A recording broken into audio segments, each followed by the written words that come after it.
It is October 2nd, 1997.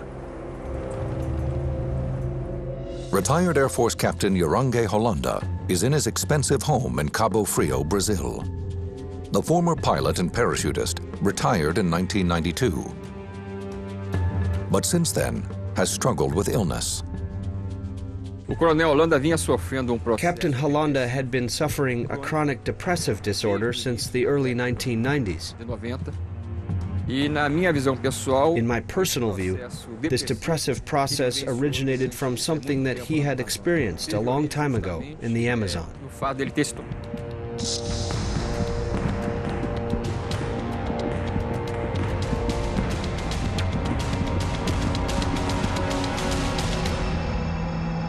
Later that night, his daughter climbs the steps to her father's room. She finds a shocking scene. Her father is dead. He appears to have strangled himself. Was this a suicide brought on by mental illness, or by something more sinister? Just 2 months earlier, the captain had given this exclusive interview to UFO researchers A.J. Gevaerd and Marco Petit. Both men study and document UFO incidents. This object went to Colares, then kept going as if it covered the Amazon in strips. There was an intelligence doing this. 4 months into the operation, they ordered us to stop. Some UFO experts maintain that Captain Holanda did not kill himself, but was murdered because he'd said too much about a series of frightening UFO encounters, some allegedly fatal, which took place in the Amazon jungle 20 years earlier. He gave eyewitness testimony based on his work as a military man who commanded one of the most serious operations in the world of ufology. There is something very strange that the Air Force doesn't want revealed. I don't believe it was suicide. Holanda's death is connected to something beyond the normal. He left a very clear message that we are being visited.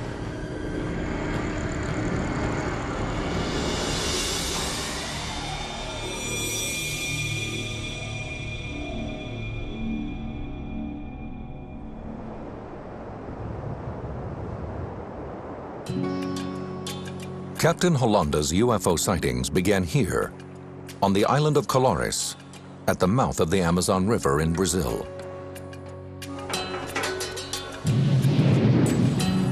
Though it is only a 2-hour drive from the bustling city of Belém, it is a world away in terms of culture and technology. They are poor people. They are fishermen and farmers, people who lead a very peaceful life.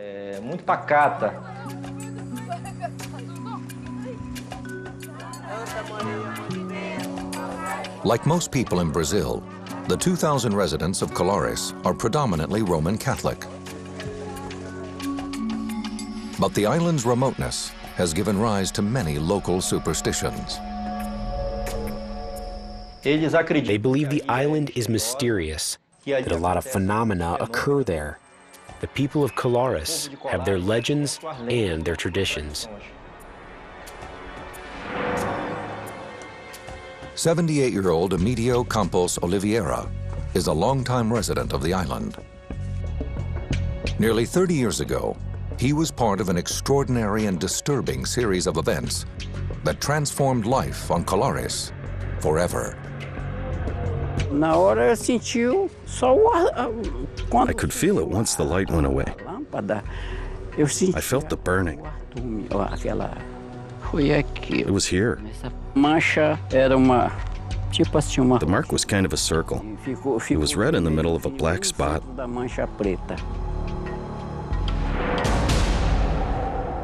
It began on a warm night in October 1977. Around 11 p.m., Oliveira is ready for bed. His wife kisses him goodnight as he settles into a hammock in the living room, where he likes to sleep. Suddenly, a beam of light floods the room. It appears to be coming from above. It is so powerful that it penetrates the ceramic tiles of his roof. A bright light appeared before my eyes, coming down from the ceiling on top of me. It attacked my thigh. I felt a burning sensation. The light was quite bright. Quite bright. As quickly as it came, the light disappears. Unable to find an explanation for what has just happened, he tries to go back to sleep.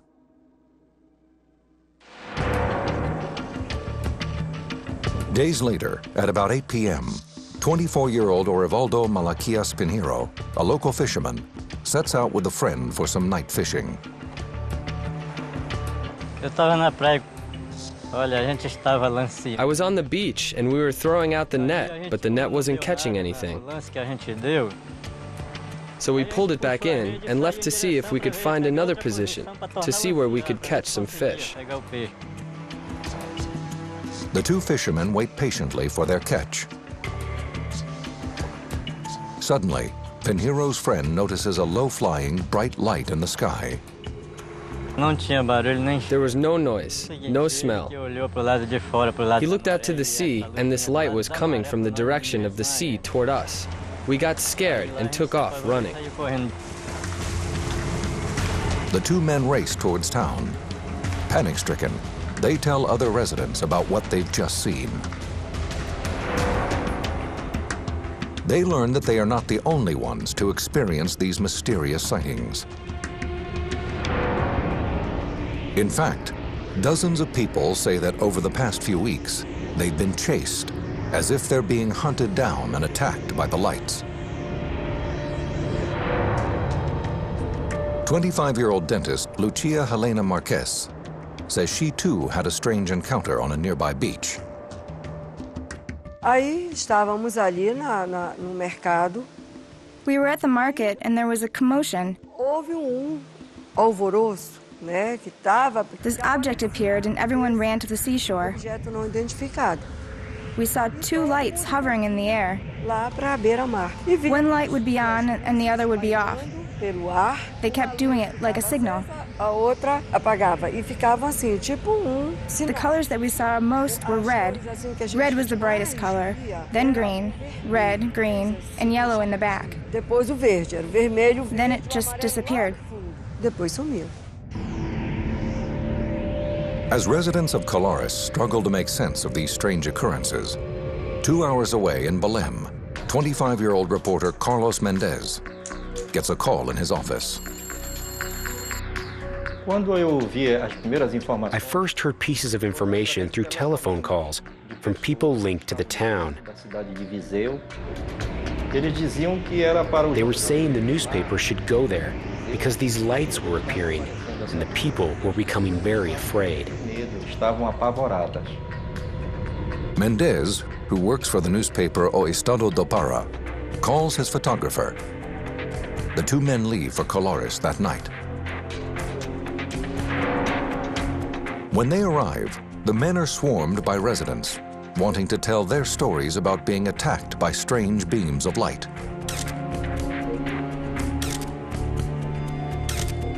Some even say they have been wounded by the lights. One woman, she was in her house at night when suddenly she saw the brightness. And she noticed that the light was shining on her house. It pierced the roof and lit up the bedroom.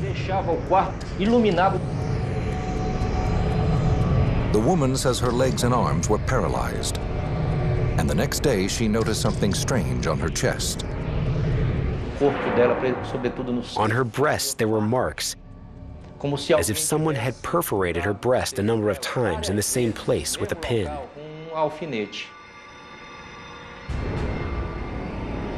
Other alleged victims tell similar stories. They also say that while they were immobilized by the light, they felt as if it were somehow sucking their blood. Reporter Carlos Mendez never sees the lights for himself. He doesn't know what to make of the bizarre stories, but he can see that the terror is real. I noticed a lot of fear in those humble people. It was a sign that something very bad was happening. Over the next 2 months, the sightings increase and the island erupts in panic. Over 80 people report being targeted by intense beams of light. The stories were always the same. The lights came down from space, sucked on those people, paralyzed these people, and affected these people. They couldn't understand why they were being attacked, but they said they were attacked violently.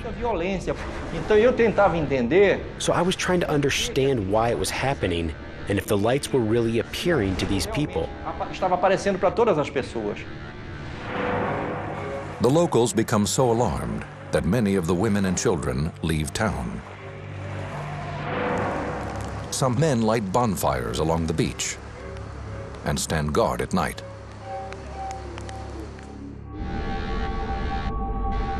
Others stay locked in their homes for fear of being targeted. I saw the people's fear. I saw the feeling of terror these people had, and I saw the plea for help that the people were making. It seems as if someone or something is attacking the people of Colares. No one knows why.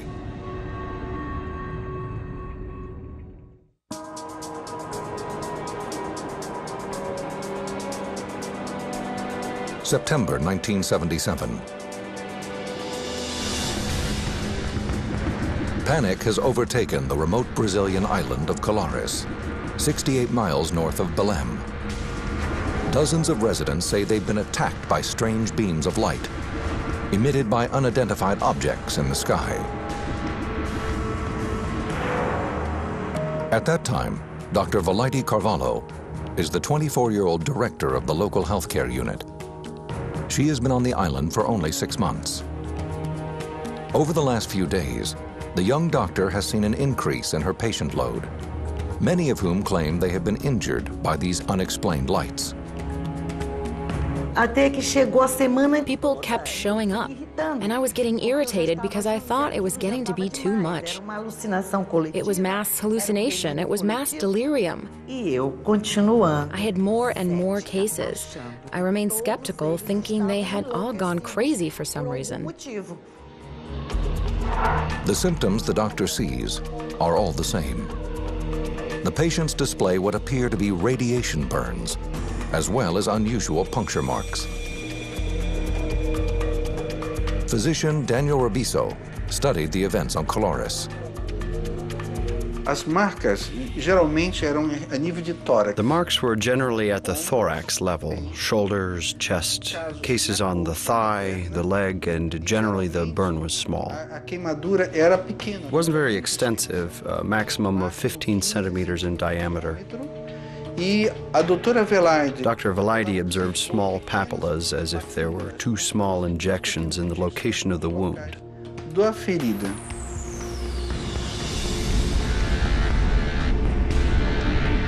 Victims report that these burns were caused when the light made contact with their skin. But the wounds are unlike any burns the young doctor has treated before. The marks caused by the burns turned black suddenly, as if they were burns that had been around for 10 days or so. However, many times it had only been 10 minutes since they were made. And the doctor's most disturbing cases are yet to come. In September, she examines a woman whom relatives claim has been attacked inside her home by a bright light. She arrived being carried by family members. She was already in a state of spasms as if she was having cardiac arrest. Her mouth was shut tight, her eyes were closed, she had no reflexes at all. Carvalho tries to stabilize the woman's condition, but there's no sign of improvement. Eu e da minha equipe, nós não There was nothing more we could do. A única coisa que nos restou. The only thing left was to put her in a car, since we didn't have an ambulance, and drive her to Belém. E enviarmos para Belém. Carvalho waits for an update on the woman's condition. 5 days later, another serious case is brought to her clinic. A woman whom witnesses say was hit by a strong beam of light while standing in her yard. She arrived in a squad car in such a profound state of rigidity that they couldn't fold her into the car. And she came lying on the back seat with her legs sticking out because they couldn't bend them in. Carvalho sends this patient to the city as well. Soon, the doctor receives word from the regional hospital in Belém about her patients. They are both dead. Foi feito por mim dentro da própria. I had requested that the cause of death be determined because it was of interest to the population. Para que a população soubesse qual a causa da morte. And the cause of death was listed as unknown. Carvalho still does not believe that beams of light attacked her patients, but she suspects that the growing hysteria over the sightings may have led to a heart attack or stroke. Hoping to put an end to the panic, Carvalho and other town officials begged the mayor for help.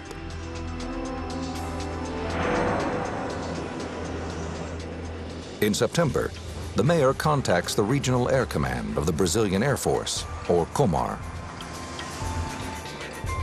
It is at this point that COMAR assigns Captain Jorange Holanda to lead a team of Air Force officers in an investigation of the strange events on the island. According to reporter Carlos Mendes, who is researching the events on Colares, Holanda's team may have been dispatched because the area has been the site of repeated guerrilla attacks by communist rebels.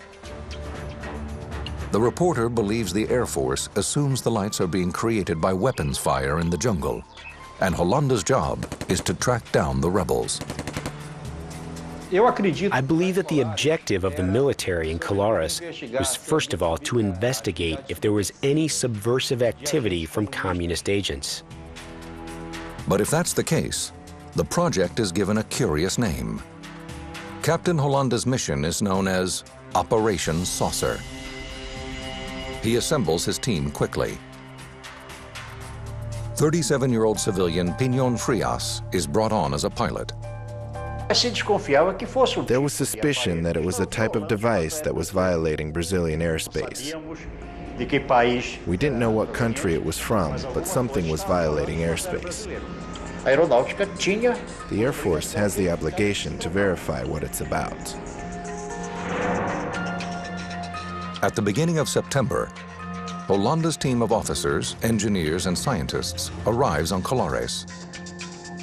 The men erect shelters and set up telescopes and cameras on nearby beaches. Their activities are carried out in full view of the island's residents, in the hope of calming the fear that has gripped the island. When we arrived in Colares, there was total panic in the town. The population wasn't sleeping because of the fear. Despite attempts to calm them down, we couldn't do it, especially the older residents, some of whom had been affected by the lights. Once on the island, the Operation Saucer team tries to gather as much information as possible. Captain Holanda immediately goes to see Dr. Carvalho. E a primeira coisa que me foi feita de proposta às 6 horas da manhã. The first thing proposed to me at 6 o'clock in the morning when I received the Air Force entourage was that I tell the community from that point on that all these cases of affected people were mass hysteria. Era histeria coletiva. For the doctor, the meeting is an early sign that the Air Force is not interested in seeking the truth, but in covering it up instead. Carvalho refuses to go along with their plan. Eu não poderia enganar uma comunidade inteira. I couldn't trick a community that expected so much from me, especially support and credibility. E credibilidade. Holanda also meets with local eyewitnesses. including then 48-year-old Emilio Campos Oliveira, a resident who says he's been burned on his thigh by the light. They came to see me. They photographed where I was hit. The only ones who saw my mark were people from the Air Force. They saw the mark. The sightings continue throughout the next 4 months. Captain Holanda's team is busy collecting information from witnesses and town officials. Their surveillance equipment is in use 24 hours a day. But the Air Force does not release their findings to the public. Those who think that Operation Saucer will help determine the truth are disappointed. Instead, some believe a cover-up has already begun.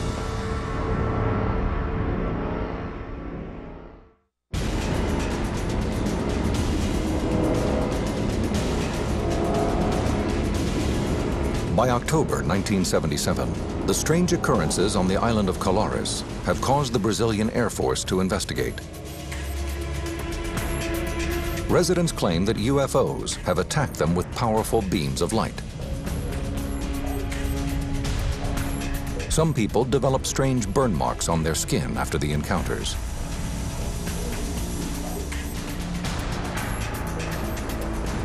Two women have even died.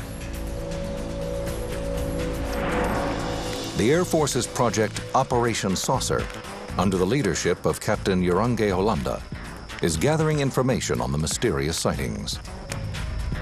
The military did not take weapons to Colares. Their weapons were cameras. Lots of cameras. Over a 4-month period, Holanda and his team take photos and make sketches. These are their actual drawings.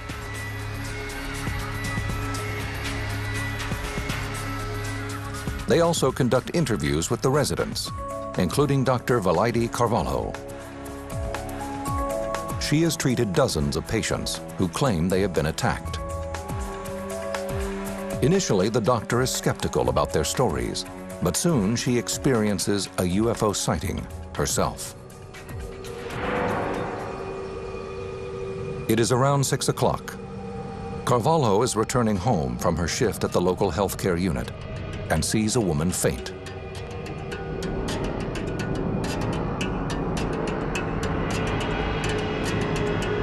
I looked up, and that which I had denied, that I didn't believe in, that I thought was the product of delirium, craziness, made-up stories, people wanting attention, I saw the object at the height of approximately a 10-story building.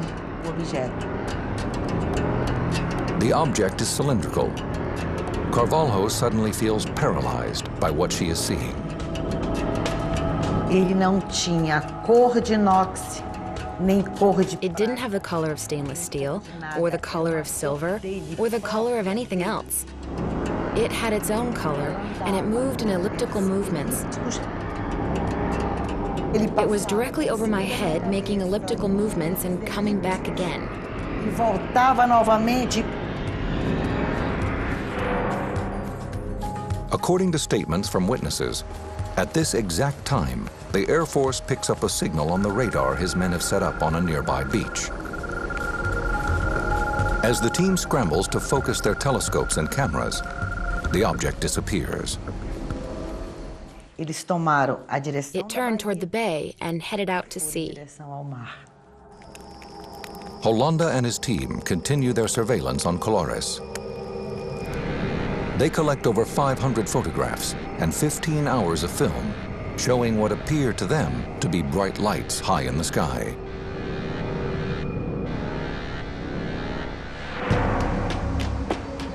The reports from the investigation are sent back to Comar headquarters in the nation's capital of Brasilia. The Air Force really delved into the investigation. They had to give some kind of an answer to the people that were having these encounters. And I'm certain that it came as a surprise that the military men from the Air Force themselves began having their own encounters, their own experiences.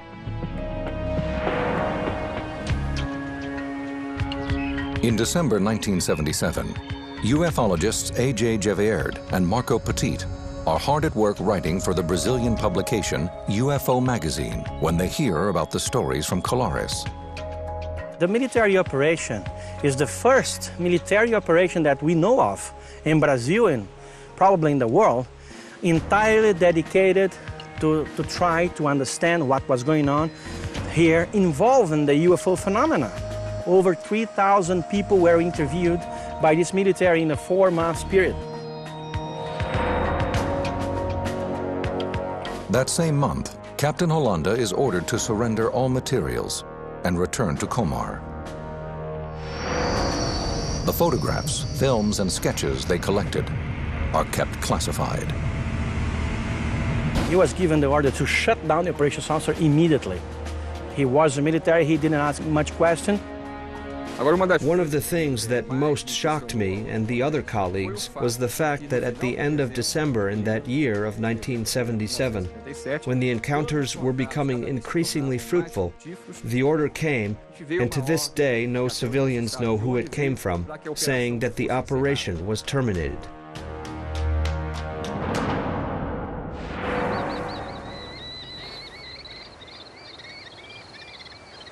Over the next few months, reports of strange sightings and bizarre attacks subside. In time, the stories about mysterious lights in the sky drift into local legend. For the next 30 years, Operation Saucer is kept under wraps, but Captain Hollanda does not remain silent forever.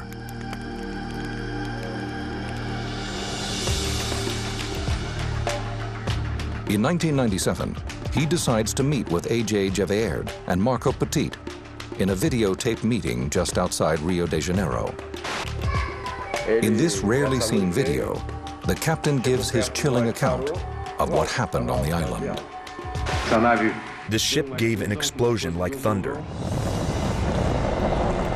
A very strong explosion and brightness. It took off at incredible speed toward the atmosphere. And disappeared among the stars.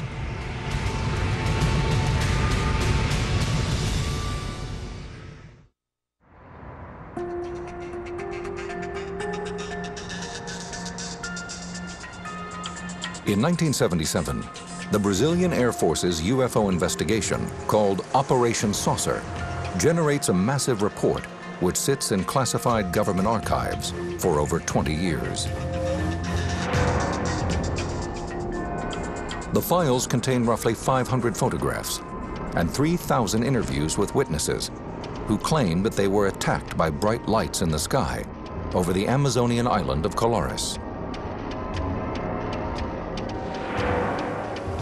It is not until 1997 that the veil of secrecy begins to lift. June 1997. Ufologist and editor of the Brazilian publication UFO Magazine, A.J. Gevaerd, is at work when he receives a phone call. On the other end of the line is Captain Urirange Hollanda.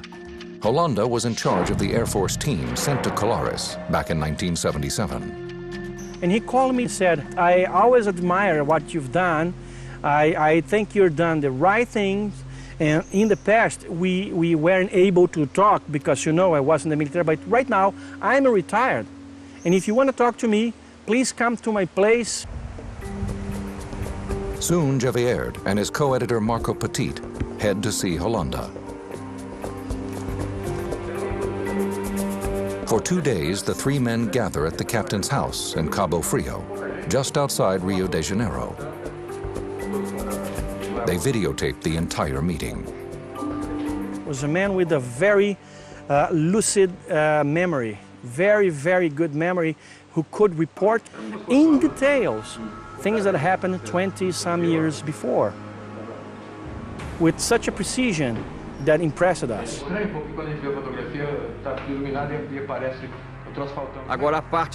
The most important part without a doubt, is his description of the encounters he had with these ships. He came face to face with ships that sometimes were 100 meters in diameter, of varied shapes, and that really placed him in a situation that few people, in global terms, had the opportunity to witness. We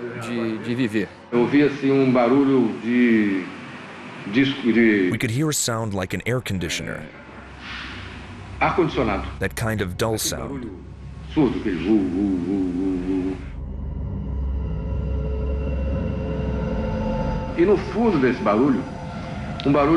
And deep inside the sound, there was a clicking noise, like the sound of a ratchet. This noise coming from the ship was very clear.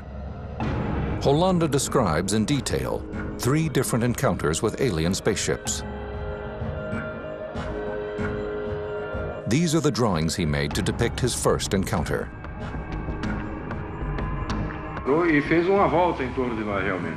He told the researchers that his second encounter occurred one evening while he and his team were standing on the beach.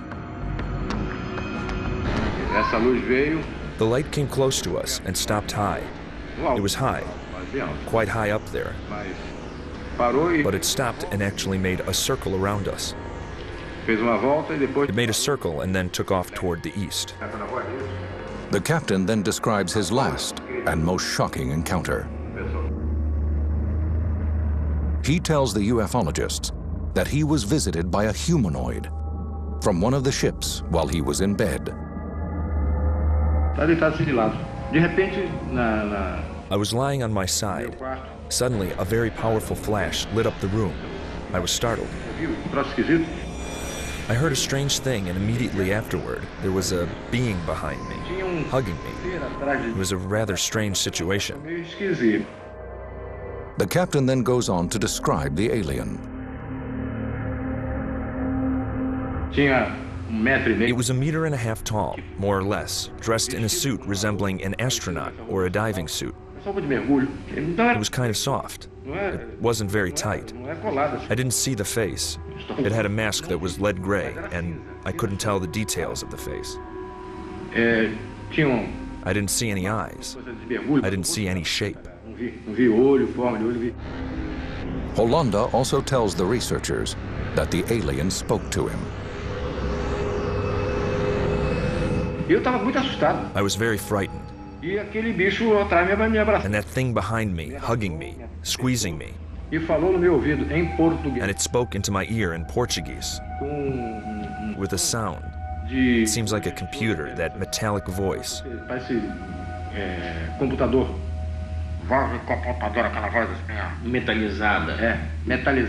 It spoke into my ear. Take it easy. We're not going to do you any harm. Hollanda says that the alien then disappeared. He could tell us with such a precision what happened.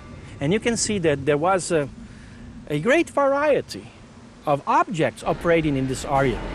Some objects, strangely, they would come from the jungle. They would come from between the trees.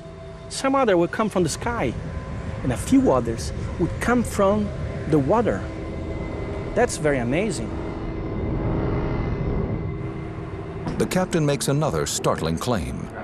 He shows the ufologists his arm. There appears to be an object implanted under the skin. He says that the alien put it there during his last encounter.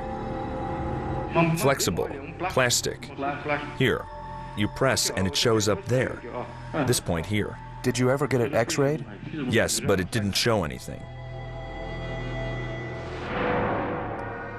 In July 1997, Hollanda's story is published in Gevaert and Petit's UFO magazine. But those hoping that his startling disclosure will lead to a second investigation are disappointed. Instead, a new chapter of the Colares mystery begins. On October 2nd, 1997, Captain Hollanda dies. The official cause of death is asphyxia, but it is not clear if the death was accidental, suicide, or perhaps murder. According to colleagues, Hollanda did have a history of mental illness and had attempted to kill himself before. Yet others who knew the captain say it could not have been suicide. His co-pilot, Pinon Frias, suspects that he may have been murdered.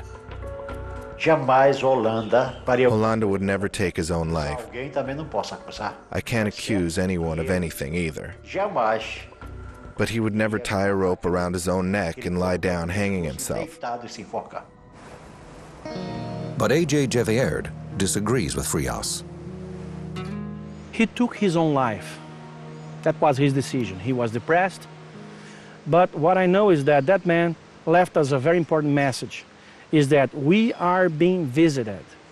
And the Brazilian Air Force, which means the Brazilian government, knows about it. In March 2004, A.J. Gevaerd and Marco Petit decide to take action. 6 years after the captain's death, they demand access to the classified Colares report under a campaign they created called Freedom of UFO Information Now.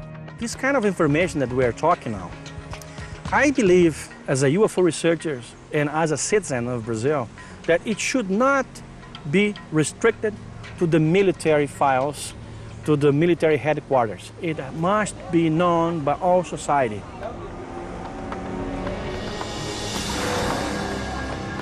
In the Air Force archive, Gevaerd and Petit will find these sketches and photos made by Holanda and his team.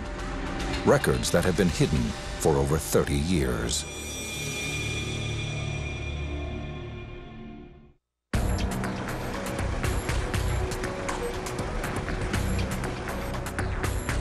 On May 20th, 2005, Brazilian ufologists A.J. Gevaerd and Marco Petit and a handful of other UFO researchers arrive at Brazilian Air Force headquarters to examine classified documents they have pressured the government to reveal. These files contain information about the 1977 military investigation called Operation Saucer. Gevaerd and Petit believe the records contain data about UFO activity on the island of Colares. The brigadier, he said, I was being given an order from the commander of the Brazilian Air Force to open to you all files. You can watch everything that you please. But in fact, the two claim they are not permitted to see all the documents about the incidents.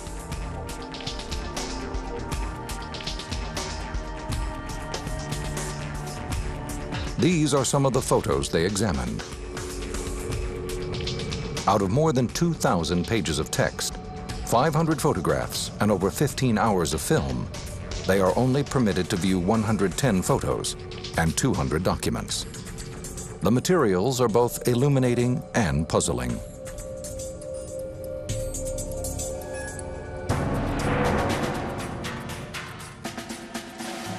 They reveal that the Brazilian government devoted a great deal of time investigating the sightings. They document numerous statements given by eyewitnesses. The files contain more details than the ufologists had ever imagined. Gevaerd and Petit are not permitted to view the films contained in the files, but they do uncover photographs taken by Captain Holanda, the head of Operation Saucer. The grainy black and white photos show bright lights high in the night sky. In ufology, a picture is not worth 1,000 words. You have to analyze the report of the people who took the picture. Captain Holanda's voluminous report contains sketches and descriptions of his alleged encounters with alien aircraft.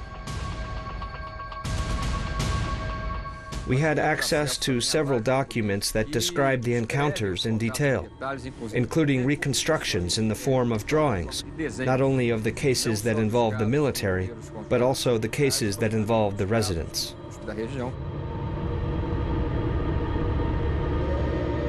The documents describe several different encounters with the mysterious lights. The UFOs could come closer to people, and sometimes they could get small, shrink it, or enlarge it, get lighter, like more illuminated. The report concludes by describing the burn and puncture marks supposedly caused by the lights. but offers no proof that they are connected. The report leaves this and many other questions unanswered. It does not attempt to determine the source of the lights, or try to debunk the speculation that they came from alien aircraft.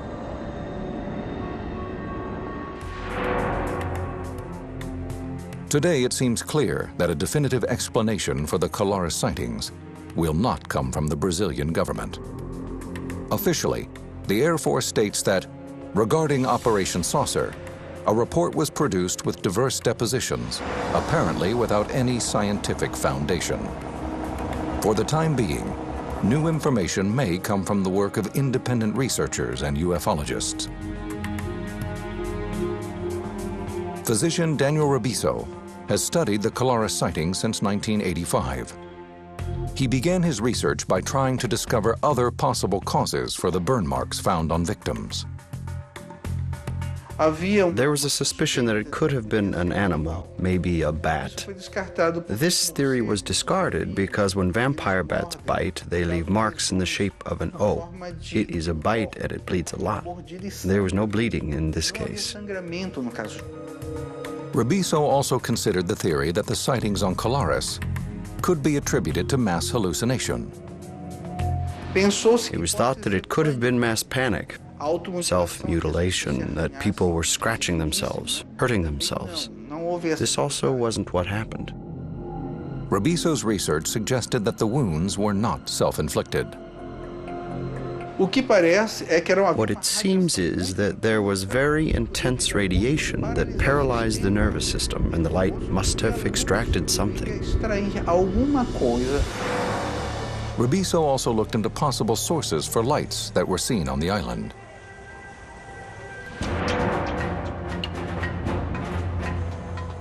At the time of the sightings, the Brazilian government was fighting communist guerrillas in the state of Para, in which Colares is located. There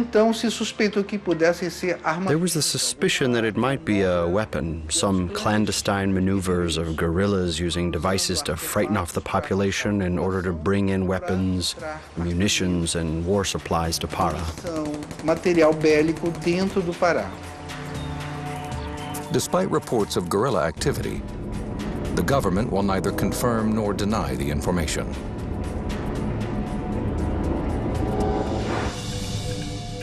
Reporter Carlos Mendez, who covered the events on Colares, has no explanation for the strange lights the islanders described.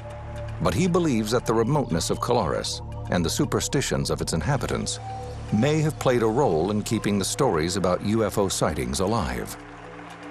The people were shocked, frightened. The people of Colares have always lived with legends, with folklore from the countryside. This is typical of the Amazon. Today, the mystery remains. What was flying in the skies above Colares? And why did people think they had been attacked by beams of light? Eles estavam retirando, provavelmente, material biológico, provavelmente sangue mesmo. I believe that they were extracting biological material, probably blood, so that they could create vaccines and develop some protection for their own bodies, for their own civilization. So that when the day arrived of final contact with mankind, they would no longer be susceptible to the illnesses and diseases that we humans present. As for Captain Holanda, the head of Operation Saucer, ufologists Marco Petit and A.J. Gevaerd are convinced that he came forward out of a sense of duty. Holanda was convinced that he couldn't die without telling the story. It was fundamental that we hear from the main protagonist in the story who had commanded the entire investigation. He simply said that tomorrow he could be dead. He could be dead and the truth would die with him. And evidently, he didn't want that to happen. He left us a very important message with us. We are being visited.